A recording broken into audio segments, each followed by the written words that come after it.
어떤 데를 보려고 하는지 설명드리고 볼게요. 그리고 사진교실 하는 거랑 안 겹치게 하려면 여기서 3시 전에는 나가는 게 좋을 것 같아요. 저기도 애들도 모여서 설명하고 뭐 하다가 또 찍으러 밖으로 나가고 또 다시 모이고 하거든요. 그래서 그거 좀 감안해 주시고요.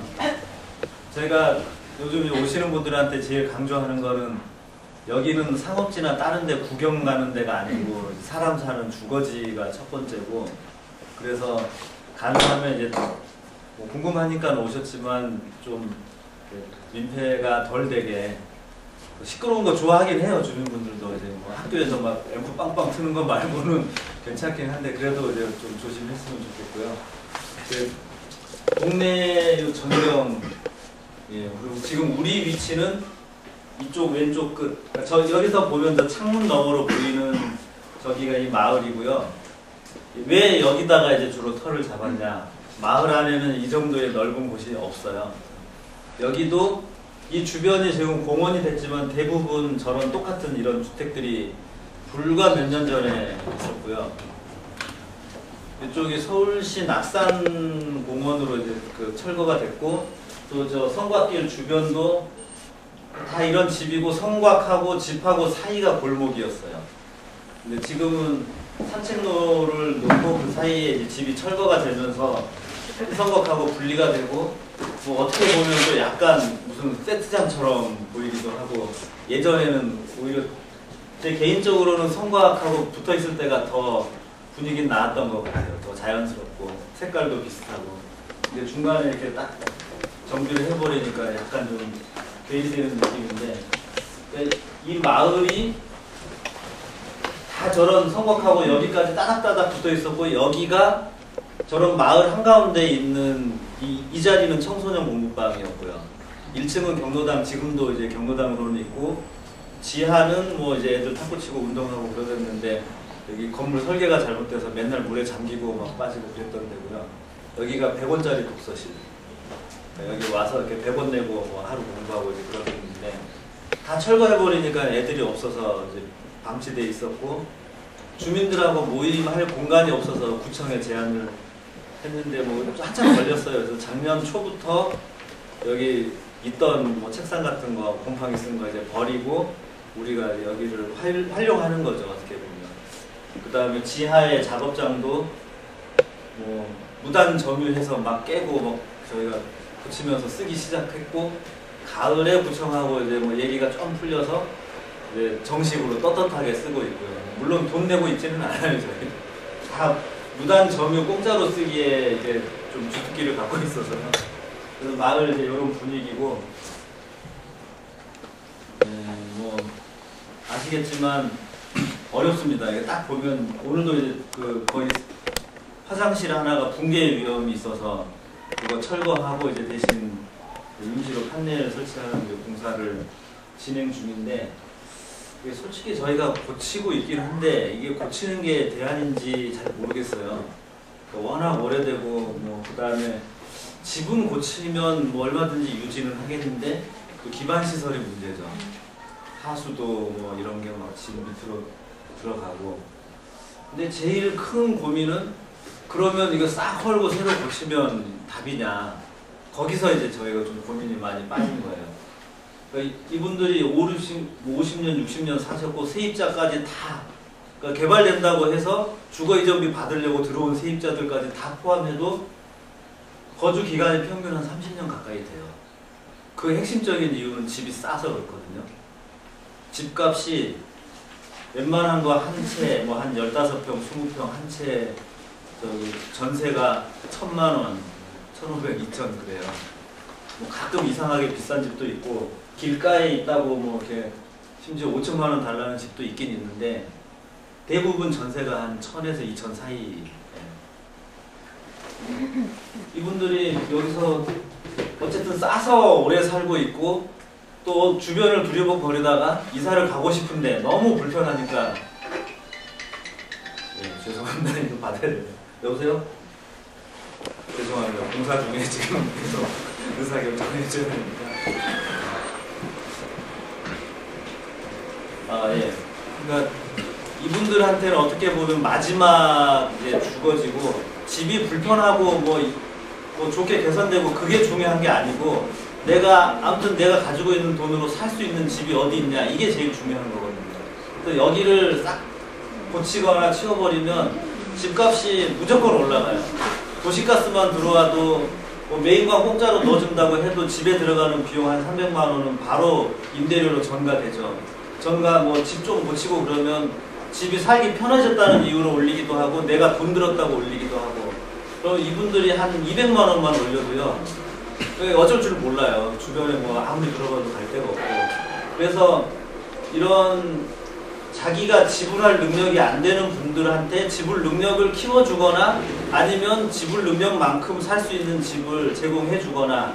근데 우리 사회에 그런 게 안 돼 있잖아요. 가까운데 공공임대주택이나 뭐 이런 거 사실은 없고, 있어도 너무 멀리 가면 이분들이 다시 여기 이쪽으로 돌아오기는 어려워요. 그런 것 때문에 저희가 좀 고민이 많이 돼서, 솔직히 대한개발연구 모임이라고 막 이름은 그럴듯하게 갖다 붙였지만, 개발을 찬성하는 것도 아니고 반대하는 것도 아니고, 주민들은 이미 개발에 대한 기대가 하늘 꼭대기에 가 있어서 이제 그런 기대치하고 타협한 이름이 대한개발연구 모임인데, 주민들은 대한개발로 이제 받아들이고 그러는데, 혹시 개발해줄까 막 이제 이랬고, 자꾸 얘기 듣다 보니까 개발은 아닌 것 같고, 그래서 점점 이제 저희를 미워하기도 하고 그러죠. 그리고 뭐 마을 만들기도 솔직히 저희가 처음부터 마을 만들기에 대해서 스터디는 계속 했지만, 마을 만들기가 맞냐 이제 이런 고민도 많이 있고, 여기는 어떤 사적인 영역, 주택, 집 안을 어떻게 할 건지가 더 큰 고민인데, 지금까지 마을 만들기 어떻게 보면 공적인 영역만 다듬어 왔잖아요. 어떤 개인의 영역은 사실상 접근을 못했는데, 그런 면에서는 또 기존의 마을 만들기하고도 뭔가 다른 것 같다, 이제 이런 고민을 많이 했어요. 그래서 그런 고민 과정에 이제 주민들하고 뭐 이런저런 얘기하다가, 지금은 뭐 아무리 해도 고쳐주지도 않고 그러니까 에이 우리가 직접 고치자. 그래서 마을 기업까지 이제 왔는데, 솔직히 뭐 성과나 이런 건 미미하고, 우리가 가야 할 길은 이게 대안인가 싶은 그런 고민도 많고, 그런 와중에 서울시가 갑자기 마을 공동체 하면서 뻥뻥 띄웠는데, 처음에는 팔짱 끼고 우리 동네 얘기는 아닌 것 같다 그랬는데, 자꾸 이제 이 동네로 쫓아오는 거예요. 뭐 공동체 무슨 대안 사례 그러면서 자꾸 막 오고, 그래서 솔직히 요즘은 언론도 막 이렇게 잘 안 받아줘요. MBC 스페셜도 와서 저의 이런 얘기를 담아주겠다 그랬는데, 제가 아직은 아니다 그러고 돌려보내버렸고요. 그러니까 그런 고민들이 좀 있어요. 준비가 조금 덜 됐는데, 얼른 제가 세팅하는 동안 여기서 이게 좀 위치는 굉장히 좋아요. 저쪽으로 한성대역, 저쪽으로 해화역, 동대문역, 창신역, 고문역, 성신여대역 가운데 산꼭대기라는 것 말고는 굉장히 위치는 좋은데, 그러니까 더 여기 수요가 있는 거예요. 그러니까 이 도심지에 저렴한 주택을 찾는 분들이 있어요. 공실률이 빈집이 한 10개 정도 있고, 그게 계속 이제 저희가 좀 고쳐서 줄여들고 또 새로 빈집이 나오고 하는데, 수요는 계속 나와요. 그만큼 이제 도심 안에 저렴주택이 없다는 얘기죠. 요거는 제가 가끔 드렸던 얘기인데, 저희가 골목을 처음에 주민들하고 관계망을 좀 확인하려고 보니까, 골 길이, 다른 데서도 이제 이런 뭐 작업을 하려면 이 골목길에 좀 관심을 가져야 될 것 같아요. 이 길을 통해서 서로 만나는, 들어갈 수 있는 집을 같은 색깔로 표시한 거예요. 여기도 제가 가끔 드리는 말씀인데, 요 집 할머니 50년 사셨고, 요 집 할아버지도 한 60년 사셨는데 서로 몰라요. 서로 몰라요. 왜냐면 이 집은 이렇게 다니는 거예요. 이렇게 다니고 위로 올라가고, 이 집은 이 길로 이렇게 다니고 이렇게 다니고, 동선이 다른 거예요. 동선이 다르니까 서로 막 옆집에 뭐 쌀 꾸고 막 이렇게 뭐 돈 꾸고 다 하지만, 서로 동선이 떨어져 있으면 서로 이제 관계가 형성이 안 되는 거고, 그거를 이제 이렇게 길로 만나고요. 그 다음에 장수마을은 삼선 4구역 재개발 예정구역이 요렇게인데, 요렇게가 차가 다닐 수 있는 길인데, 이쪽은 삼선 3구역이에요. 저희가 여기서 모임을 하다 보면 이쪽 분들까지 다 같이 와요. 요 길을 통해서 서로 만나고, 여기가 이제 할머니 쉼터가 있는 자리인데 여기서 이 주변 분들 다 모이잖아요. 여기 와가지고 이제 얘기하다가 뭐 어떤 얘기 나오면 그건 우리 동네 얘기 아니고 우리 구역 아니야 이렇게 돼요. 그러니까 그 어떤 행정상에 있어서 구역을 나누는 거에 대해서 뭐 필요하니까 구역을 나누기도 하겠지만 가끔은 이런 커뮤니티를 왜곡시키고 단절시키는 그런 결과도 내고 있고, 이제 그런 걸 표현하고 싶었던 거고요. 요거 이제 그거를 더 자세하게 그리는 거고요. 여기가 개발에 대한 얘기는 좀 복잡해요. 근데 짧게 얘기하면 재개발 안 돼요. 저 위로 서울성곽에서 높이를 제한하고 아래 삼군부 총무당이라고 요즘으로 치면 수도방위 사령부, 30년대까지 조선항공을 지키던 그 수비대죠. 이제 그 건물이 저 밑에 있어요. 이상하죠? 원래 광화문 근처 종로 쪽에 있던 건물인데 일제 때 옮겨온 거예요. 항공 해체하면서 이쪽으로 옮겨온 거고, 본관은 육사로 갔고, 뭐 아무튼 이제 이상한 건데, 그게 서울시 문화재라서 밑에서 또 27도를 안각으로 자르고, 그래서 이 경사지를 밑에서 또 이렇게 휙 자르니까 높이 못 짓죠. 재개발의 핵심은 높이 지어서 용적률을 높여서 일반 분양 많이 해가지고 수익 내는 거잖아요. 여긴 전혀 가능성이 없어요. 그런데 왜 그러면 막 거래가 되고 사람들이 막 개발 욕심이 되고 그랬냐? 공원 되면 분양권을 줬어요. 특별 분양권 딱지. 그러니까 공원이나 도로 같은 도시계획 시설 사업을 할 때 딱지를 줬는데, 이제 어차피 이게 아파트 받는 거니까 재개발하는 것보다 더 재밌는 거예요. 무허가 막 이런 거에. 왜냐하면 이런 데 무허가 땅도 자기 땅도 아니고 그러니까 뭐 한 5천만 원, 1억 이렇게 주면 아파트 딱지 받으면 몇천만 원 붙여가지고 팔아요. 그러니까 돈 넣고 돈 먹는 거죠.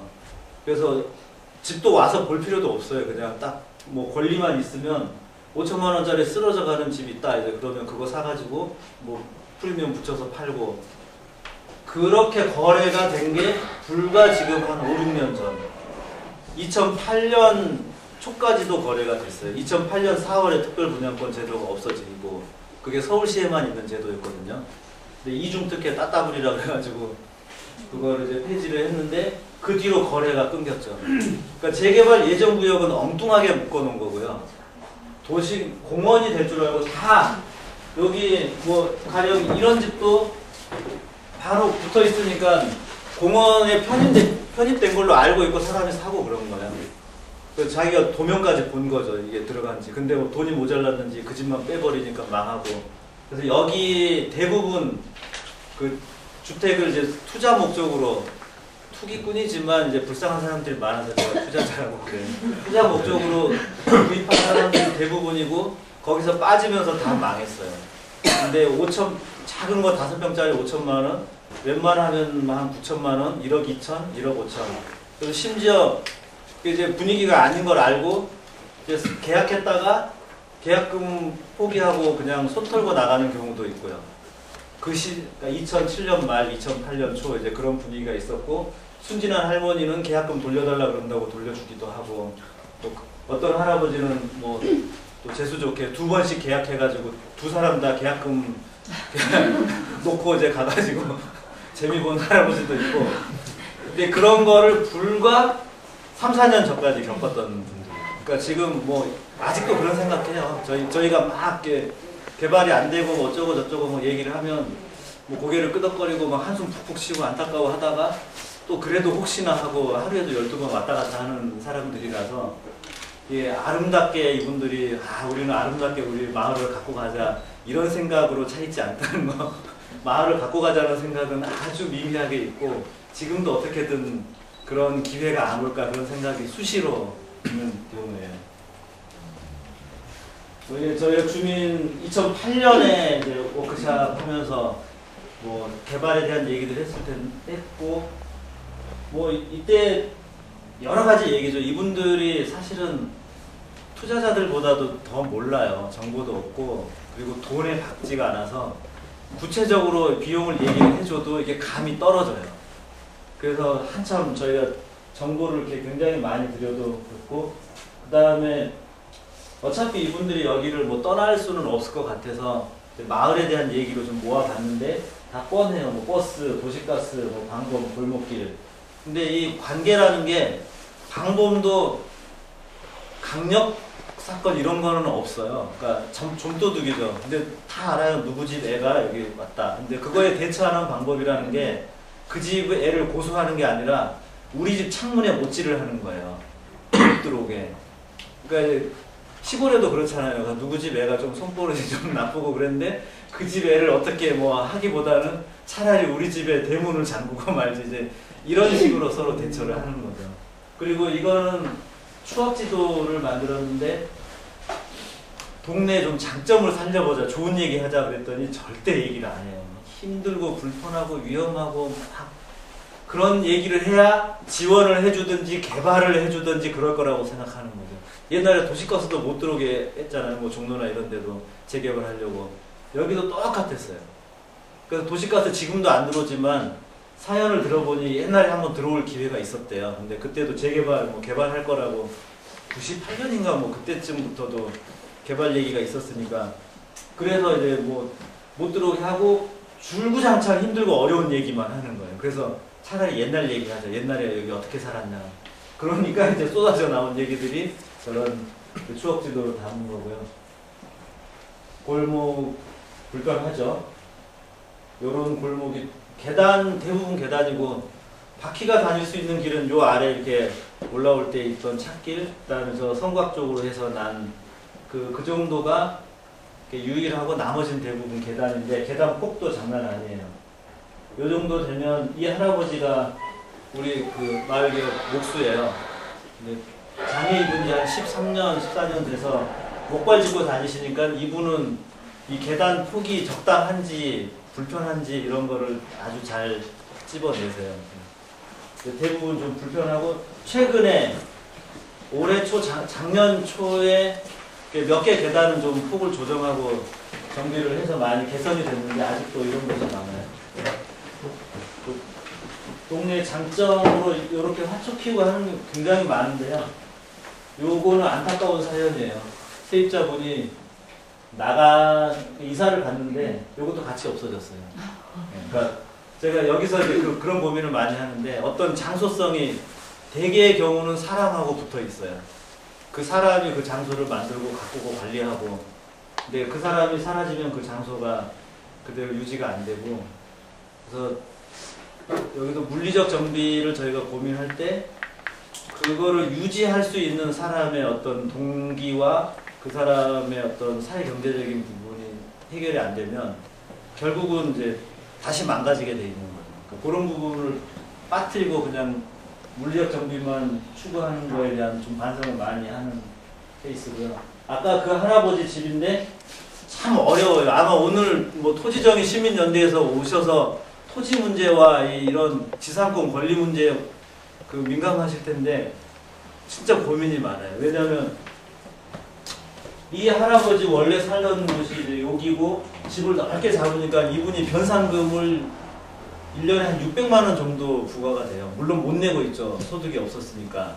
옛날에 건축업 사장도 했지만 지금은 10몇 년째 이렇게 목발 짚고 다니면서 일을 못 하니까요.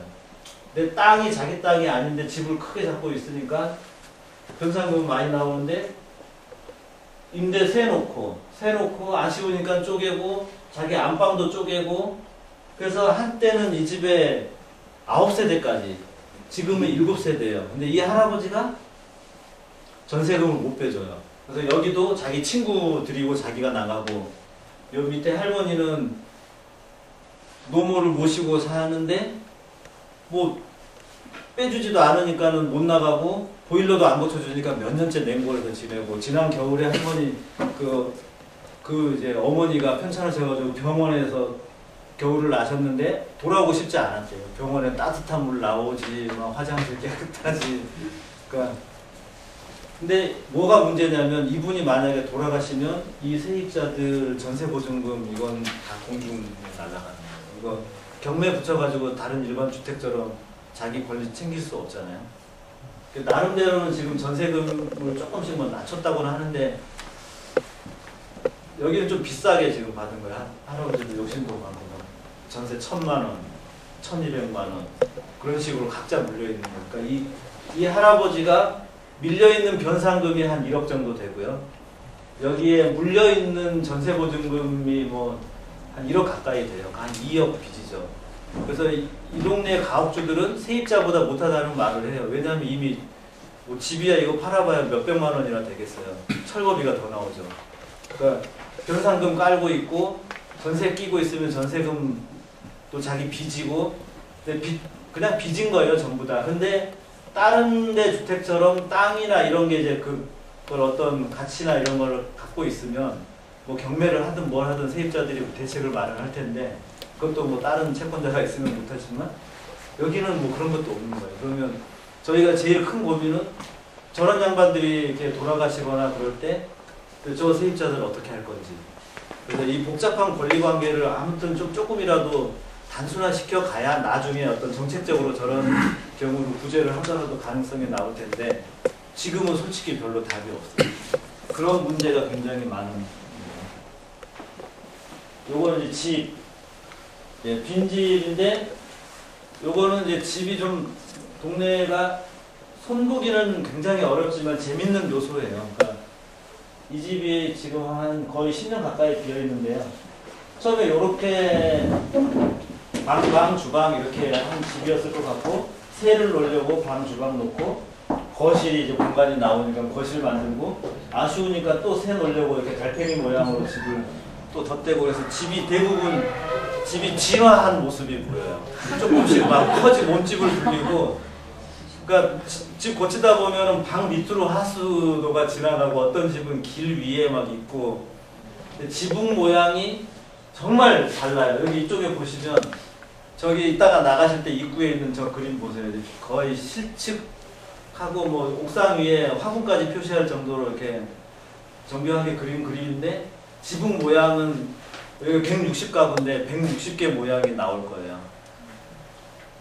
160동이죠, 건물 수가. 이런 게 재밌는 요소인데 땅콩집도 여기 뭐 요즘 유행하는 막 3억짜리 땅콩집 있잖아요. 근데 여기는 달동네 땅콩집도 있어요. 양쪽에 반대편으로 똑같은 모양으로 이렇게 벽을 딱 등을 맞대고 서로 있는 그런 종류의 집도 있고. 그러니까 이런 거를 굉장히 재밌어하는 분들이 많더라고요.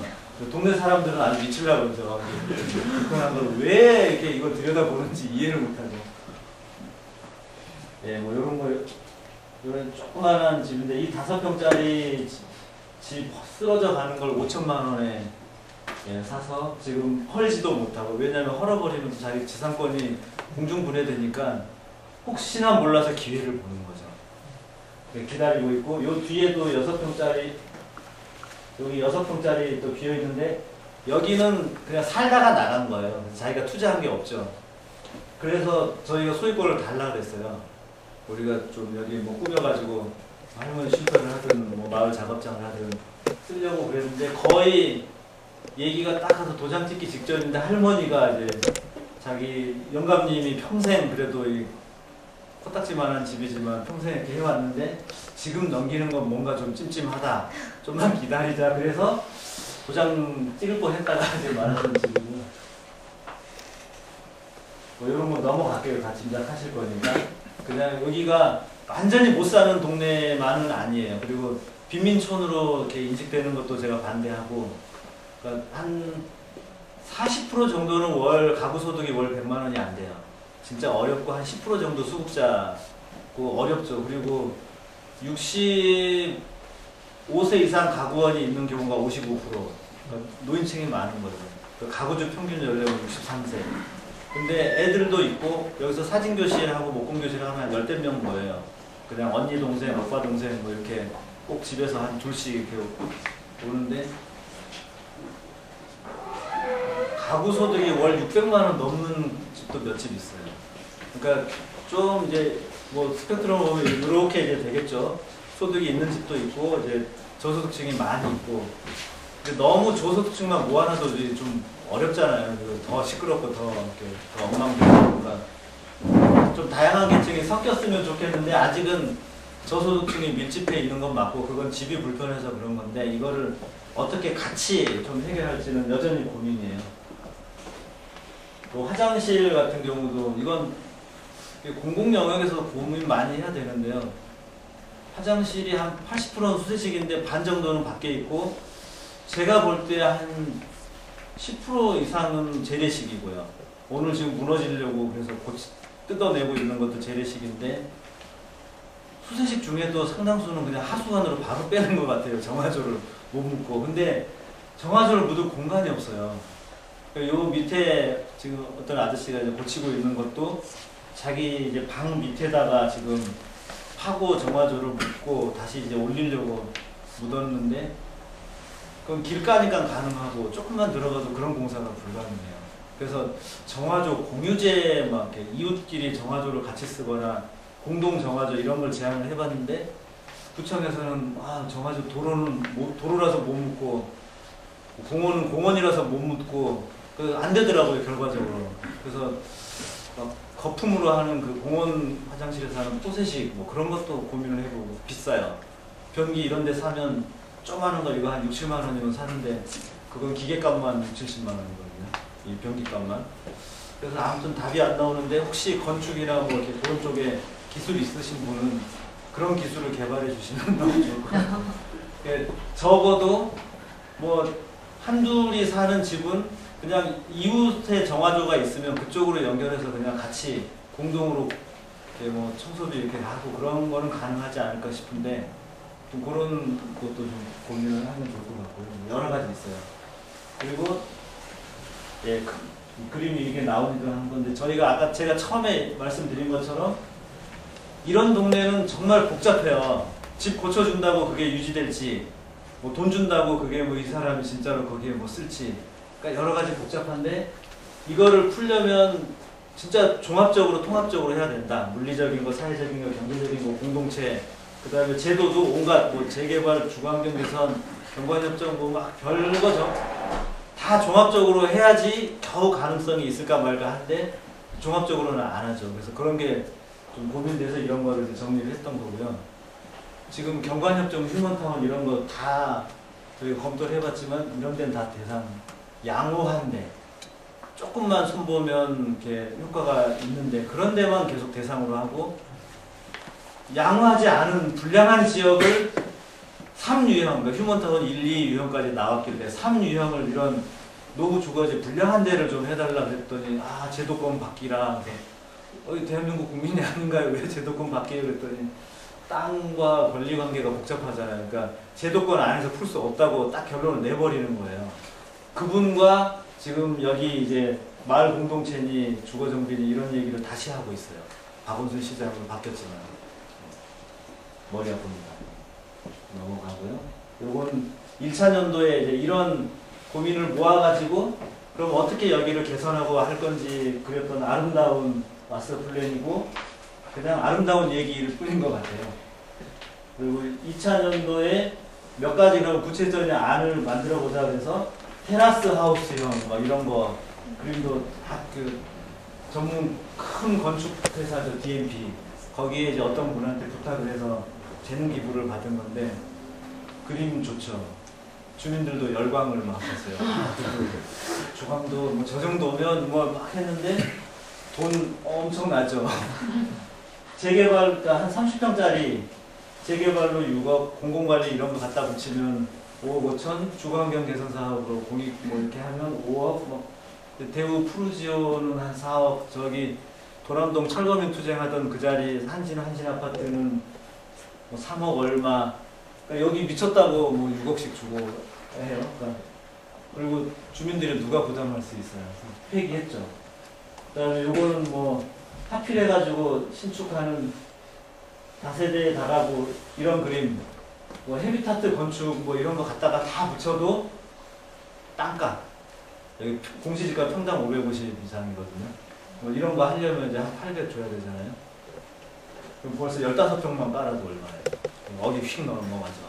그러니까 아무리 뭐 헤비타트 그 단열 안 되는 그런지, 헤비타트를 폄하해서 죄송한데 단열 진짜 안 되더라고요. 근데 한 3천만 원에 진다고 하더라도 땅값이 벌써 1억이 넘어가니까 배보다 배꼽이 크고, 근데 여기까지가 이제 주민들이 기대치가 이제 여기를 넘어가면 이제 아주 막 그 한숨 나오죠. 그 한숨 나오는 게 어디 뭐 외국의 유명한 데들 보니까 다 이렇게 있는 집 그대로 놔두고 뺑기칠만 했더라. 뭐 그 유명하지 않냐는데 관심 없죠. 이런 이제 개보수 경관협정 뭐 갖다 붙였는데 이쯤 가니까 아까 그 전면철거식은 폐기를 했는데 그래도 신축 가능하게 남겨놓자. 너무 어렵다. 그래서 큰 길가는 몇 집은 신축하도록 하고 이런 걸 기본으로 해서 이제 신축 일부와 개보수를 전체적으로 하는 거를 같이 이제 합의를 해요. 이때부터 한숨 나오기 시작해요. 막 주민대표분이 뭐 저보고 냉각기를 가지자고 그래서 우리가 사귄 적도 없는데 뭐 이제 마음에 안 드는 거죠. 주민들을 설득을 못 하겠다고 그래서 아니 주민들이 같이 회의하고 투표까지 해가지고 일어나를 결정했는데 뭘 또 설득을 하냐 그랬더니 자기가 설득이 안 된다고 뭐 그런 식으로 해서 한때 잠깐 또 저희하고 소원을 지급했고요. 요런 그림이 그나마 주민들이 이제 좀 비번째로 보는 거지만 이게 사실은 돈도 돈이지만 이렇게 하려면 지금 건축법 제대로 지켜야 되잖아요. 길내고 뭐 주차장, 건폐율, 철거를 너무 많이 해요. 여기가 워낙 따닥따닥 붙여놔가지고 이런 데다가 길내고 막 이렇게 주차장 넣고 해봐요. 주차장 뺀다고 하더라도 건폐율 막 하고 그러면 철거가 너무 많이 되고 그래서 실제로 여기 거주를 해야 할 수밖에 없는 사람들을 다 수용할 수 있을지 장담이 안 돼요. 그래서 이제 이런 거 막 그 비용 드립다 설명해주고 그 개념이 잘 안 잡히는데 아무튼 비용 얼마를 당신이 월 얼마를 내야 이런 집을 살 수 있고 집을 이만큼 고칠 수 있고를 겁나게 얘기를 했어요. 그래도 나중에 집 고쳐줘 이제 근데 돈 얘기는 잘 몰라요. 공짜로 해준다고만 생각하기도 하고 그런 거 설득하는 게 제일 힘들어요. 그래서 이제 요건 뭐 별거 아닌데 저희가 이제 이런 거를 진행한 거는 저 아까 이제 주민들하고 합의한 안을 가지고 구청도 찾아가고 시청도 찾아가고 열심히 막 녹음을 했는데 뭐 진도가 안 나가요. 뭐 이래서 어렵고 저래서 어렵고 지금도 사실은 막 지원을 하자 이런 방법 저런 방법 하는데 공무원들 머릿속에 여기도 공무원들 계실 수도 있는데 맨날 대놓고 하는 얘기니까 그러니까 옛날에 하던 거 그냥 거기서 벗어나지를 못하는 거예요. 주택 뭐 도시재생 여기도 주무 담당 부서가 구청은 도시재생팀 서울시는 주거환경과예요. 여기 재개발 뉴타운 뭐 이런 거 하던데 약간 비슷한 데죠. 물리적 정비 여기를 어떻게 하면 뭐 이렇게 싹 해서 집을 새로 올릴까 이런 게 주된 고민이고 뭐 점진적으로 순환형으로 한다고 하더라도 그건 마찬가지예요. 그걸 하는 과정에서 주민들을 어떻게 엮고 주민들이 그 안에서 좀 어떻게 일자리라도 만들 수 있을까 이런 고민으로는 안 가고 올해 안에 돈을 얼마를 써서 집을 몇 개를 고칠까 이제 이런 것만 가는 거예요. 나머지는 또 할 수가 없어요. 돈이 그런 돈이니까 뭐 주택 무슨 기금 갖다 쓰면 그 집 고치는 데 써야 되죠. 근데 아까 말씀드렸잖아요. 집 고치면 바로 임대료 올라가요. 그러면 임대료 올라가지 않도록 마을 협정이나 뭐 마을형 순환 임대주택 이런 얘기하면 그건 근거가 없다고 그래요. 그러니까 거기서 딱 멈춰버리는 거죠. 그러니까 그런 걸 계속 반복해서 적극적으로 대화가 되는 단계에서도 집은 안 고쳐지더라고요. 그래서 마을 기업을 작년에 만든 거고 이건 대강의 이제 저희 구상을 그냥 아주 추상적인 그림으로 보여드리는 건데 어떤 주거 환경을 개선하기 위한 공동체 공동체라는 말은 사실은 어울리지는 않는 것 같고 어쨌든 그런 관계망 그 다음에 주민들이 스스로 역량을 좀 만들고 키우고 또 가능성을 계속 탐색하는 그런 걸로 마을 학교라지 벼룩시장 이런 거를 했고 그 다음에 집을 고치고 뭐 골목길을 개선하자니 솔직히 우리 돈으로 고치는 걸로 끝나는 게 아니죠. 그러니까 건축법이나 이런 게 여기는 특례가 필요하잖아요. 도로가 없는데 집을 개축을 할 수도 없고 그러면 적어도 여기에 경관이 의미가 있고 시민들이 좀 찾아올 만한 곳이니까 그런 불편을 감수하는 대신 우리는 그러니까 그런 경관을 제공하고 대신 집을 지금보다 좀 더 고치는 거에 대해서 어떤 법의 융통성을 좀 요구한다든지 그런 거를 서로 뭐 일종의 거래를 하자 그런 의미의 이제 경관. 스스로 가꾸고 있는 게 경관이긴 한데 뭐 좀 그런 거 있잖아요. 그리고 또 현실적으로 지붕이 다 낡고 새고 위험하고 막 비세고 그러는데 그거를 지붕 모양이라도 싹 바꾸는데 뭐 한 20%라도 지원받을 수 있으면 뭐 집도 고쳐지고 부담도 덜고 좋잖아요. 그리고 공공 입장에서도 막 너무 포장 씌워가지고 엉망인 데를 좀 깔끔하게 바꾸면 경관 개선도 되니까 뭐 그런 현실적인 이유도 있고 그런 거를 이제 묶어서 좀 개념을 잡은 거고요. 근데 별건 아니지만 이제 비슷하게는 하고 있어요. 아주 낮은 수준에서. 요게 뭐 마을학교, 집수리, 살충교실, 벼룩시장 할 때 뭐 물 먹는 하마 같은 거. 여름에 여기 습기가 굉장히 많거든요. 그래서 그 염화칼슘 가지고 마시던 커피 컵에다가 테이크아웃 컵에다가 조금 넣으면 위에 뭐 한지나 부직포 같은 거 씌우면 물 먹는 하마 이거보다 훨씬 성능이 좋아요. 저도 집에다 장롱마다 몇 개 넣어놨는데 한 여름 지나고 보면 물 이만큼씩 차 있어요. 버리고 밑에 가라앉는 염화칼슘이 있으니까 다시 씌워놔도 또 금방 차요. 저거 한 수백 개 만드는데 3,000원짜리인가?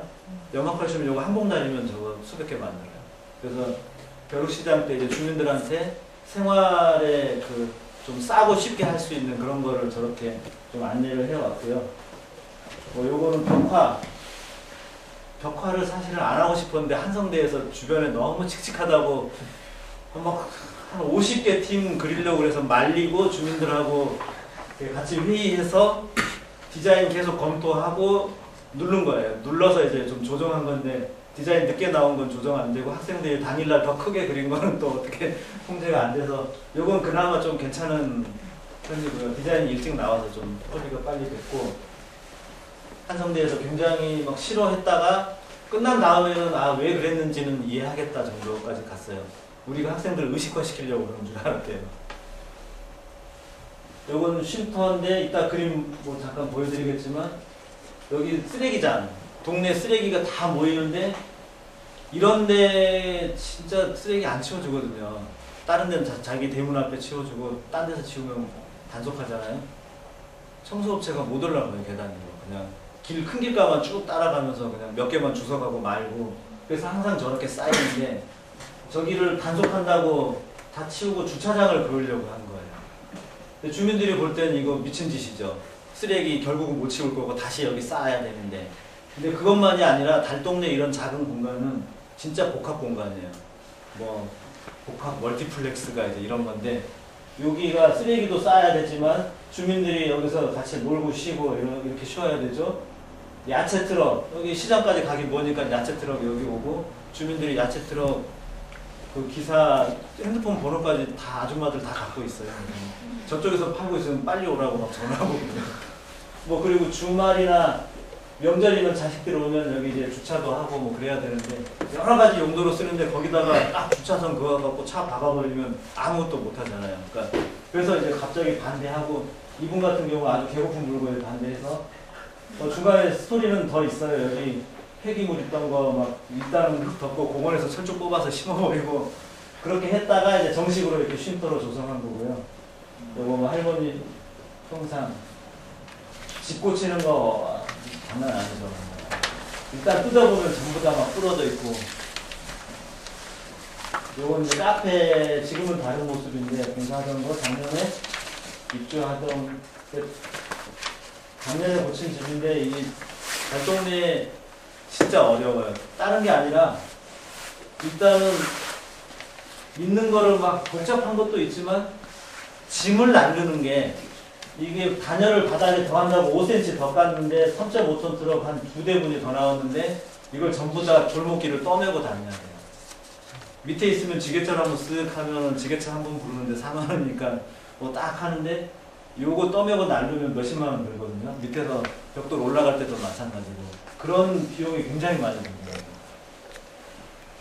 뭐 뜯어보면 이게 방 밑으로 지나가는 하수 같네요.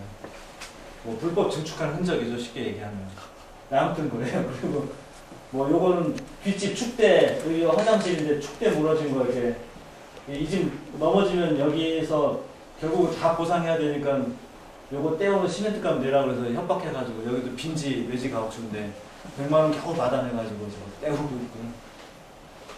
단열은 이 집 굉장히 많이 했는데 요 그림은 요 천정 몰딩 있죠. 이쪽으로 이제 단열 다 잘했는데 저기로 바람이 들어와요. 그러니까 블로우 테스트 하는데 뭐 괜찮은데 그래도 어디 한번 쭉 보자 그랬더니 여기로 바람이 들어와서 우리 하도 주먹구구식으로 정신없이 하다 보니까 기밀 테이프를 안 한 거죠. 나중에 이제 몰딩 다시 뜯고 기밀 테이프 했더니 바람이 확실히 잡히더라고요. 뭐 여러 가지 있는데 요건 좀 이따가 얘기를 마저 잠깐 드릴게요. 아예 코스를 보여드리면서. 저희가 그러면 아까서 이제 말씀드린 것 중에 도대체 일자리나 주민들 소득 이건 어떻게 하냐? 솔직히 답은 없지만 힌트는 찾았어요. 여기 마을 기업인데 이 달동네 집 고치는 건 365일 고칠 일이 나오거든요. 지금도 막 이제 봄이니까 여기저기 깨지고 터지고 막 하는데 작년에 한 추석 지나고부터 본격적으로 했으니까 그 전엔 비가 너무 많이 와서요. 한 넉 달, 5달 동안 집 고치는데 한 30명 있었어요. 물론 다 계속 30명이 아니라 어쩔 땐 2명, 어쩔 땐 뭐 5명 이렇게 하는데 7, 8명 정도가 매달 한 100만 원 이상 가져갈 정도로 그러니까 다 일당으로 하는데 그 정도로 이렇게 일을 자주 했고 하루 이틀씩 뭐 아니면 사흘씩 했던 분들까지 합치면 저희가 이제 주민들 명단을 한 30명 정도 갖고 있는데 카페 하나 해도 일자리 뭐 한 명, 2명, 많아봐야 3명 그것도 그러다가 망하기도 하고 집 고치는 일은 굉장히 많이 나와요 일자리가. 그리고 이 동네뿐만 아니라 요 아래 그 아래까지 이제 계속 개발이 안 되고 있는 데들 마찬가지인데 지금 이 동네는 집을 고치고 있으니까 개선이 되고 있는 거고 요 아래는 재개발만 기다리면서 손을 안 대고 있으니까 얼마 전에 집도 한 채 무너지고 그래서 약간 역전 현상이 생기고 있어요. 여기가 제일 열악한 데였는데 그렇게 집을 고치고 개선하는 게 주민들이 참여하고 일자리도 생기고 소득도 생기고 가령 뭐 한 1,500만 원 고치면 거의 1,000만 원 가까이는 일당이거든요. 일당은 주민 동네에 퍼지는 거예요. 그러면 동네 가서 슈퍼 가서 막걸리 하나라도 더 사 먹고 이게 안에서 순환되는 거죠. 서울시에다가 막 큰 공사 여기다 집어넣지 말라고 하는 게 그럼 외부에 대형 업체가 전문 면허 있는 데가 들어올 거잖아요. 그러면 다 가져가지 동네에는 안 남죠 돈이. 그러니까 그런 것 때문에 아 이게 이런 주택관리나 개보수 사업이 동네 주민들의 일자리나 이런 거 굉장히 좀 의미가 있겠다 싶은 게 좀 고민이 하나 있었고요. 그 다음에 이거 하면서 자연스럽게도 커뮤니티가 만들어져요. 아까 주민협의회 막 했잖아요. 근데 주민협의회는 자기 이해관계가 센 사람들, 완장차게 좋아하는 사람들이 주로 나서고 진짜 봉사하고 동네에 일하고 싶은 사람들은 완장 안 찰라 그러죠. 근데 이런 데는 자기가 일로 만나니까 자연스럽게 서로 관계가 더 깊게 형성이 돼요. 그 다음에 저희가 주목하는 거는 빈집. 작년에 빈집 하나를 고쳐서 이제 세입자 2가구를 넣고 다른 데보다 싸게 임대 기간도 약간 길게 뭐 이렇게 이제 협의를 해서 넣고 하나는 주민 카페로 하는데 주민 카페는 일자리가 좀 단점인 남자들이 일만 나와요. 여자들은 이제 페인트 칠 이런 거 정도만 나오고 그래서 여자들 일거리를 좀 찾아보자 그래서 뭐 카페나 뭐 작은 포장 뭐 만들기 이런 거를 하려고 하는데 일단 카페부터 이제 하나 열어본 거예요. 주민 그 커뮤니티 공간으로도 쓸 겸. 근데 그런 공간을 만드는 것도 결국은 이 집 고치는 빈집을 고치는 일이 그 공간을 만드는 거죠. 그래서 동네 목수의 일이 집을 불편하고 위험한 집을 고치는 거, 빈집을 고쳐서 어떤 새로운 공간을 만들어내는 거, 그다음에 집을 고칠 때 순환용, 그러니까 뭐 마을형 순환 임대주택을 저희가 지금 고민하고 있는데 아직은 능력이 안 돼서 돈을 좀 더 벌어야 가능한데 빈집을 고쳐서 해보려고 하는 게 아까서 세입자 주거안정 문제 얘기할 때 집을 고칠 때 당장 갈 데가 없으면 못 고쳐요. 그리고 멀리 가면 다시 못 돌아오고 그리고 갑자기 쫓겨나는 경우도 있어요. 집주인들끼리 사기쳐가지고 막 하다 보면 세입자도 막 피해를 입고 그러는데 그런 사람들이 임시로 거처할 곳도 필요하고 그래서 그런 임시 순환용 주택이 매입임대주택 같은 게 비슷한 게 있지만 이런 데는 대상이 안 되죠. 번듯한 집 다세대 정도 돼야 대상이 되는데 누가 달동네에 그게 기준이 안 맞아서 안 되고 SH 몇 번 만나서 얘기해봤지만 뭐 이래서 안 되고 저래서 안 되고 그래요. 그래서 아예 마을 기업이 그냥 민간에서 그런 모델 하나 만들자고 저희가 고민하고 있는데 저런 거 하나 하면 현금 유동성이 이제 확 좀 위험해져서 조금 이제 현금 좀 만들어 놓고 이제 손대고 또 휘청했다가 다시 또 일어나고 해야 되거든요. 그래서 카페를 그렇게 했고 이제 좀 돈 번 다음에 순환임대주택을 해야 되고 그런 상황입니다. 마을 기업에 대해서 특별히 좀 설명을 좀 드렸고요. 잠깐 좀 질문을 받고 3시 전에 끝내기로 했으니까 또 질문 받고 좀 부족한 거는 이동하면서나 이따가 와서 하기로 하고요. 그 질문하시는 동안 제가 또 여기 코스 설명만 잠깐 준비할게요. 그래서 그냥 지금 편하게 궁금한 거 질문을 해주세요.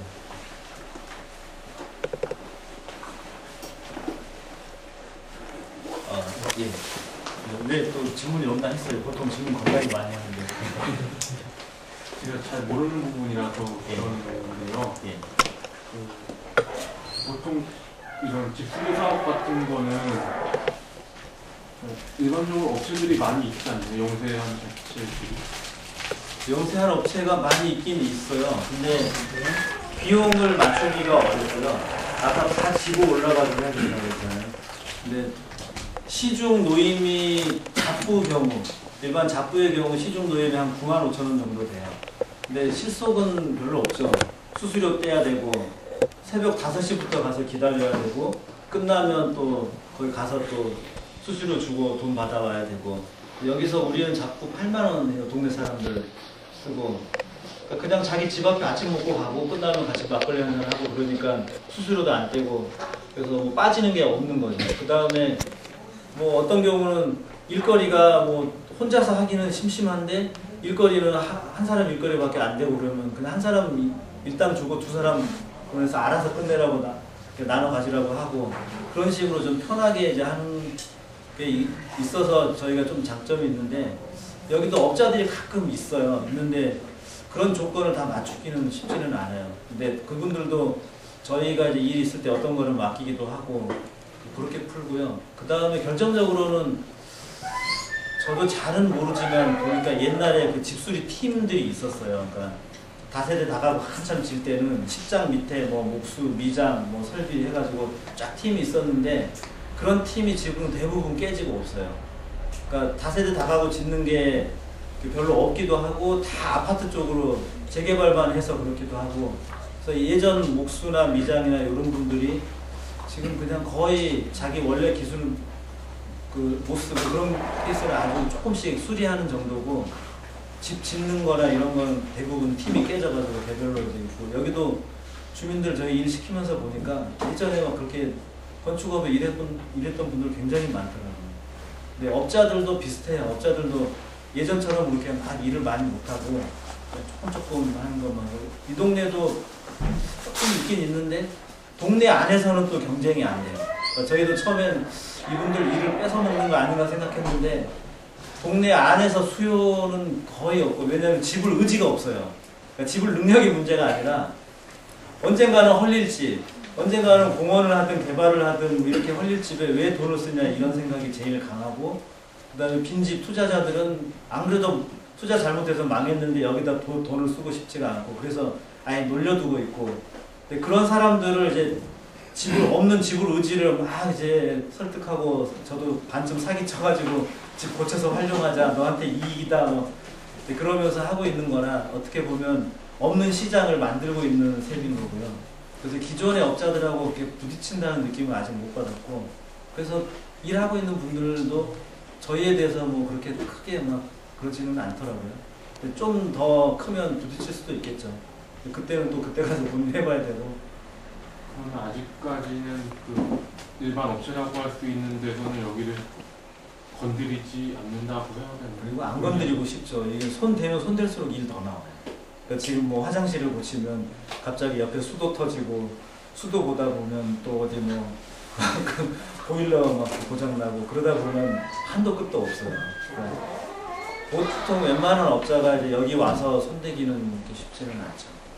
여기도 우리도 사실은 뭐 감당이 안 되는데 그런 동네 노가다들은 또 그런데 대처를 잘해요. 요 밑에 목수 할아버지는 모든 걸 나무로 다 하고 미장 할아버지는 모든 걸 시멘트로 다 해결하거든요. 어떤 것도 갖다가 시멘트로 해결해버려요 그냥. 근데 그런 분들이 우리는 와 어디 아까 그 하수도 막 갑자기 방 단열한다고 방 뜯었는데 하수도 나오면 얼마나 황당해요. 근데 미장 할아버지는 뭐 간단해 그러면서 이렇게 뭐 판 치고 거기 쫙 이렇게 바르고 방수까지 깨끗해 막 이제 그러는 거죠. 그런 게 달동네 집이고 막 뜯어보면 겉으로 보면 시멘트 구조인데 뜯어보면 이렇게 목 구조고 나무로 기둥 세운 줄 알았는데 나무는 그냥 허당이고 위 안쪽에 뭐 다른 벽이 그걸 받치고 있고 그런 경우도 많아요. 또 미장 할아버지, 목수 할아버지 같이 붙여서 일 시키면 막 싸우다가 결국 짬뽕 돼요. 나무 들어갈 때 뭐 벽돌 들어가고. 예. 그 변상금이 막 매월 600만 원씩 나오는 집도 있다고 하셨잖아요. 예. 그게 원래 집에 이제 덧대고 그래서 주택 개량한 것 때문에 이렇게 아니, 땅이 자기 땅이 아니에요. 땅이 보면 요 밑으로 3분의 1 정도가 여기 저절로 요게 전경을 하나 보시면 요 밑으로 차가 다니는 요 정도만 사유지고요. 이 위로 대부분 국공유지예요. 구청 땅이 많고 구청 땅이 많은 것도 특이한 케이스예요. 구청 땅이 국공유지 중에 한 3분의 2 정도 되고 시청 땅 조금 있고 정부 땅 조금 있는데 땅이 자기 땅이 아닌데 집은 다 등기가 나 있어요. 옛날에 이제 양성화 해주면서 그래서 불법 토지 사용료가 변상금이고요. 이 변상금도 아픈 사연이 있어요. 그 예전에 90년대쯤에 그 어떤 할머니 한 분이 판례에서 소유권 토지 소유권 인정받잖아요. 그러니까 그분이 한 30년 그 주인도 안 나타나고 그런데 살다가 갑자기 주인 나타나니까 이건 내 땅이다 그래서 자기 땅으로 인정받잖아요. 근데 그때 지자체나 정부에서 난리 난 거죠. 야 이러면 이거 우리 땅 못 지키니까 전부 다 이렇게 변상금 부과해. 그 판례의 핵심이 제가 볼 때는 소유권 분쟁이 없이 안정적으로 점유한 기간이 20년이 넘으면 소유권을 인정하는 거였는데 그러니까 안정적으로 점유하면 곤란하잖아요. 땅 뺏기잖아요. 그래서 변상금을 부과해서 소유권을 주장하고 나선 거죠. 이제 정부 기관들이. 근데 이 사람들은 이제 20년 살았으니까 소유권 받았다 이것만 보고 전국적으로 몇 군데서 이렇게 뭐 200군데선가 몇 군데선가 이제 소송을 들어가고 이 동네도 뭐 한 집당 재판 비용 100만 원, 그 다음에 나중에 재판 져가지고 패소 비용 뭐 한 30만 원, 진행비 얼마 해가지고 한 150에서 180만 원씩 90년대 초에 비용을 지불하고 소송을 해서 다 깨져요. 그게 아직까지도 상처로 남아있고 주도했던 사람 막 욕하고 그 이웃 그 골목에 사는 사람들은 에이 잘하려고 하다가 그런 거지 이제 그런 거고 이쪽에 떨어져 있는 골목에서는 저 죽일 놈 막 이렇게 되는 거예요. 그런 아픈 사연이 좀 있어요. 그 보통은 한 1년에 300만 원, 400만 원 정도 나오고 아까 그 할아버지는 땅을 워낙 넓게 잘 차지하고 있어서 1년에 한 600만 원 정도 나오는 거예요. 내지는 안 내는 분들이 더 많아요. 그러니까 그냥 연체하고 억울하고 그러니까 안 내고 또 투자자들이나 이렇게 좀 머리 좀 쓰는 사람들은 세금 시효는 5년인데 내가 이걸 왜 내냐 버티다 보면 없어진다 뭐 이제 또 이런 거는 원래 버티면서 나중에 퉁치는 거다 이런 생각을 갖고 있는데 그게 조금 이제 애매한 게 5년 지나면 압류를 걸어요. 아직 실제로 이제 다른 부동산에 압류를 걸지는 않고 여기 이 집에다 걸었는데 이 집은 걸어봐야 뭔 소용이 있어요. 그냥 집 뭐 몇 푼 되지도 않고 철겁이 더 나오는 집인데 근데 보통 이제 외지에 따로 재산이나 소득이 있으면 그쪽에 압류를 걸겠다고 이제 그 협박을 하고 있는데 그럴 시기가 된 거죠. 왜냐면 2007년 정도까지 거래가 됐으니까 대부분 그때쯤까지 샀으니까 한 5년 지나서 5년 지난 거를 빨리 채권으로 바꿔야 시효가 유지가 되잖아요. 안 없어지고. 그래서 계속 이제 독촉장을 날리는 거죠. 압류 걸겠다 빨리 내라. 지금쯤 조금 그래서 1억 2천에 집을 샀는데 5천에 내놓겠다는 사람까지는 나왔어요. 저는 이제 더 낮춰라. 뭐 어차피 뭐 날린 돈 자꾸 받으려고 하지 말고 변상금 더 쌓이기 전에 빨리 이렇게 처분하면 우리가 마을 기업에서 우리가 변상금 내면서 잘 쓸게 뭐 그러고 있긴 한데 아무튼 그래요. 그러면 지금 마을 기업 하기 전에 주민분들은 어떤 일을 해서 생계를 유지하시는지 궁금하고, 마을 기업 하면은 그거 안 하시는 다른 분들은 또 어떻게 무슨 일을 하시는지 궁금하고, 그 마을에 그러면 서로서로 돈을 주고받는 거면 외부에서 이렇게 돈을 벌어오는 건 아닌 거예요? 예, 굉장히 복잡하고 어려운 질문인데요. 마을 기업 하기 전에 놀던 분들 많죠. 아까 그 목발 짚고 다니던 할아버지가 대표적이죠. 예전에 건축업 했지만 그 사고 나서 장애 입고 일을 못한 지 이제 한 13, 14년 정도 됐고, 그분하고 이제 일을 주로 하고 있고, 지금 노가다 나가시는 분들도 있고요. 뭐 기술이나 이런 게 필요하면 아무래도 이제 지금 현 현업에서 일하시는 분으로 해야 되고, 저희도 품질을 안 따질 수 없으니까요. 보통 잡일은 놀고 있는 뭐 주민분들을 부르거나, 힘쓰는 일은 여기서 뭐 젊은 분들이 너무 어려우면, 특히 등짐 같은 거 어려우니까 이제 동네 분하고 연계가 있는, 같이 일하시면서 만나거나 그런 분들 소개받아서 부르기도 하고, 좀 저희가 마지노선으로는 소개소로는 직접 연락하지는 않는다. 적어도 동네 사람이 같이 일로 맺어진 분들만 이렇게 부른다. 이 정도는 마지노선으로 갖고 있고요.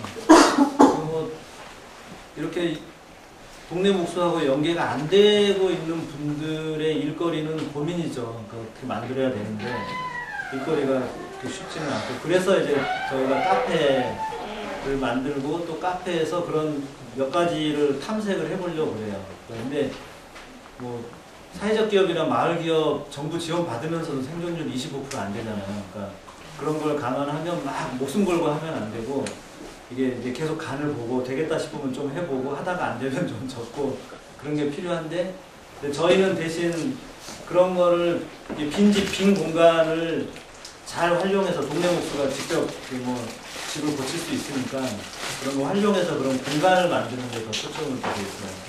뭐 이 공간, 요 지하, 뭐 카페, 또 그 주변에 그런 빈집이나 이런 공간을 활용해서 주민들이 뭔가를 할 수 있는 걸 만들어내는 걸 이제 목표로 하고 있고요. 그 다음에 또 뭐였죠? 제가 머리가 나빠서. 그 돈 버는 게 그러면 마을 내부에서는 순환되고, 밖에서 이렇게 끌어오고 마을 전체가 좀 더 잘 살게 되는 거는? 그것도 뭐 같이 고민을 하고 있는데, 지금 저희가 하는 것만 말씀드리면, 동네 안에서는 어차피 고쳐야 되는 거 이제 자기 돈 공짜는 절대 안 해요. 특히 수급자나 이제 이런 분들은, 어디서 지원 받아본 분들은 진짜 공짜로 뭐든지 다 한다고 생각하거든요. 그래서 어저께 도배하고 오늘 또 도배하러 누가 왔는데 그걸 안 말려요. 말려야 될 거 아니에요, 어저께 도배했으면. 근데 그냥 자기는 공짜로 계속 받아왔고, 또 그 업자도 이런 일로 돈 버는 거니까 그냥 눈 감고 그냥 있는 거예요. 당연하게 생각하고. 그래서 저희는 공짜로는 절대 안 하고, 10,000원 받아서 10만 원어치를 할지언정 본인이 책임질 부분을 계속 얘기하는데, 그렇게 자기가 내는 부분이 있고요. 그 다음에 빈집은 대부분 외지 가업주니까 집을 의지가 없긴 해도 또 그 집을 고치는 게 비용이 크게 들어요. 그러니까 작년에 세입자 임대주택 할 때도 총 공사비는 한 2,500 정도 들었어요. 그 중에 1,500은 주인이 부담하고, 1,000만 원은 단열, 그러니까 에너지 효율 개선으로 지원을 받은 거고, 그 1,500이 우리 마을 기업의 매출이 되는 거죠. 뭐 그런 식으로 이제 그 빈집을 고치는 매출이 되고, 카페는 직접 뭐 주인이 돈을 내거나 외부에 누구를 뭐 보증금을 받거나 그런 게 아니니까 저희가 직접 전세 계약을 맺어서 이제 앞으로 영업 수익을 내면서 하기 위한 그런 투자고요. 그 다음에 반급 공사 같은 거 조금씩 이렇게 하고요. 외부에 나가서도 하고, 또 가구 같은 거, 일거리 조금 집 고치는 일 적을 때, 아까 요 할아버지가 대목소목 다 했어요. 그러니까 집 고치는 거, 가구 만드는 거. 그래서 특히 장애인들은 시중에서 맞춤 가구, 자기 유형에 맞춰서 쉽게 못 구하니까 그런 분들은 이제 가구 만들어서 그런 게 조금 부수입이기도 하고, 카페도 외부에서 이렇게 오늘 오신 분들도 거기서 커피 마시면 외부 돈이잖아요. 그러니까 그런 거 이렇게 좀 생각하고 있고, 그래서 아직 많지는 않지만 그렇게 이제 돈을 모으고 있어요. 그리고 올해는 마을 기업을 주식회사로 지금 바꾸고 있고, 주식회사로 바꾸는 이유 중에 핵심은 뭐 돈을 좀 자본을 모으려고 하는 건데, 그 이면에는 주민들이 뭐 집수리 두레니 막 협동조합 공동체 얘기해도 이게 자기 이해하고 안 맞으면 돈 안 내거든요. 10,000원짜리 내는 것도 아까워하고.